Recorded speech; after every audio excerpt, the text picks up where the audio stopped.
I see posts all the time, and I hear conversations and blogs and videos and whatever about, hey, Hollywood's wrong. Hollywood's getting it wrong. We need to, Hollywood's just destroyed, or they're terrible. They suck. They're never going to make another good movie again, and I'm boycotting everything. Okay. Um, and a lot of people will try to blame movie studios, Disney, Paramount, or whatever, for the failures of making movies that they personally don't want to see.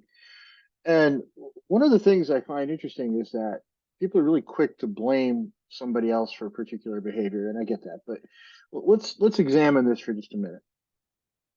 Hollywood and the movie industry is run by corporations. Corporations are run by spreadsheets, essentially, because they're profit-driven groups. They're not making art for the sake of art. They're not going to go put together 20 house movies just for the sake of doing it. They're hoping one breaks out and becomes the next My Big Fat Greek Wedding, or they find a star in it that they can then go make the next Ocean's 14 or something with.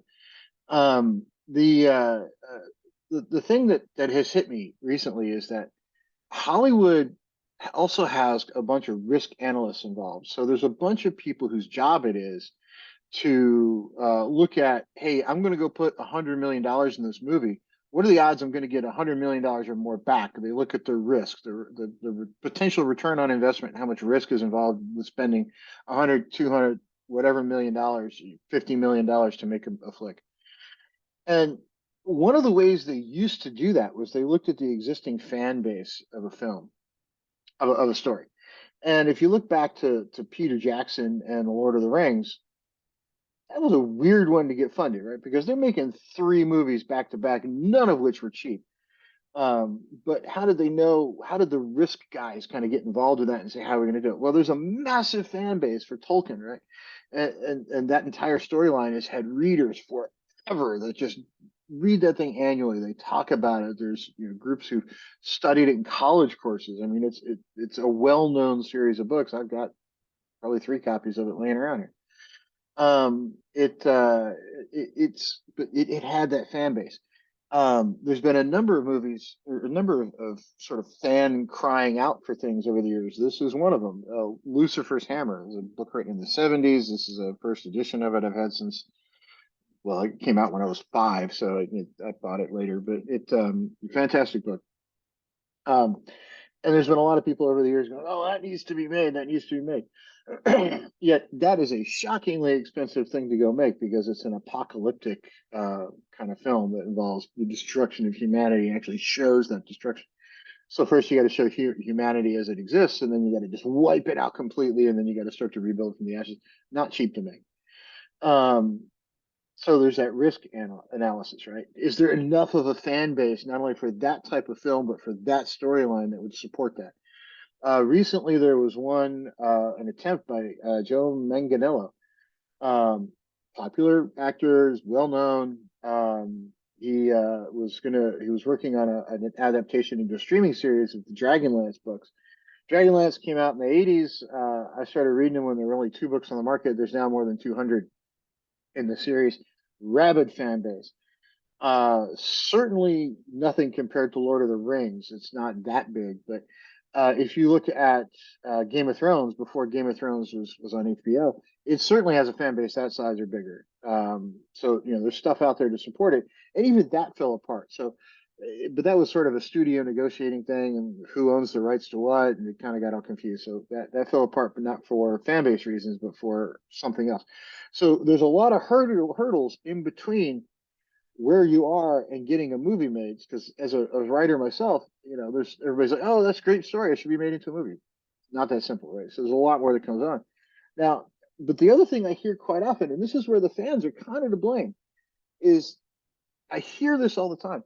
Well, I know it's great that you've written some books, but if they're any good, they'll be made into a movie, and then I'll watch it and I'll know the story. Okay, but if you don't have that fan base, movies aren't going to get made. That's why Hollywood is making returned. Oh, let's take an old successful known fan base franchise and make another one, and we'll make another one, and we'll take the exhausted franchise and tack one on the end. I think Marvel comes to mind on this. They kind of ran out of ideas. Star Wars is coming dangerously close to that point, right? where they've just tacked on so much stuff that even the fans, the true fans that have been around forever, are kind of like, I've seen enough of Star Wars. I don't really care anymore. So they just exhaust those storylines. You can't exhaust them anymore because that risk ratio of how risky is it to throw another $50 million at it, and am I going to get that back, is much easier to calculate because you got this known fan base. And as a general population, we don't read the way we used to. So it's harder to say this series of books, or that book, or that story has a fan base if people aren't willing to pick up the book and read. So I think, yeah, Hollywood, maybe they're wrong, maybe they're right, but they certainly know how to make money. They've been doing it for years, and they've been doing it well. And if they stop making money, guess what? They stop making movies. They go do something else.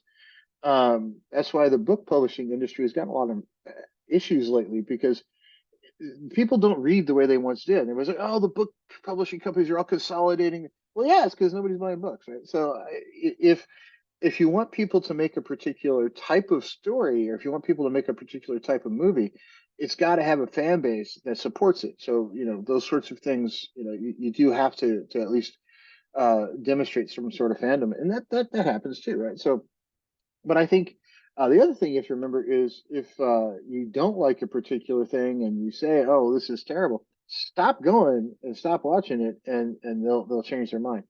The other thing that happens is, some of these things that do come out are kind of suck, and people still give it a lot of press, like, "Oh, it was terrible. I went and saw it, blah blah blah blah blah," and we all go online and complain about it for 20 hours because it was so terrible.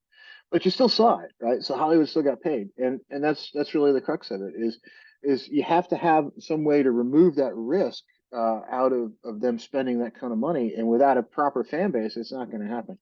And that's why Dungeons and Dragons finally got a film. It's got a growing fan base again, and it got a film. The people who play Dungeons and Dragons might criticize it. The movie didn't quite do great, but I think there's going to be a second one. I heard that. I think Chris Pine said there's probably going to be another one.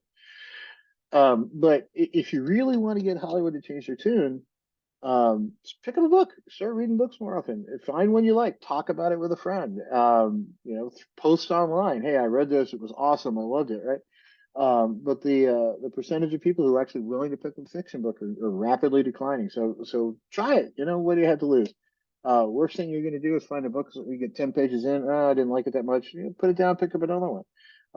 The library is oh, well, books are expensive. I don't want to do that. Well, the library is a great place to do this because they're kind of free, right? You can check them out and return them. And most libraries are actually doing loans now on ebooks, so you don't even have to go. You can get it electronically delivered, and some are doing electronically delivered audiobooks. So lots of ways to get into that and start to pay attention to it. But if you want Hollywood to change what they're doing, it's kind of about the only way left, right? You got to figure out how to get them to look at that risk a little bit differently.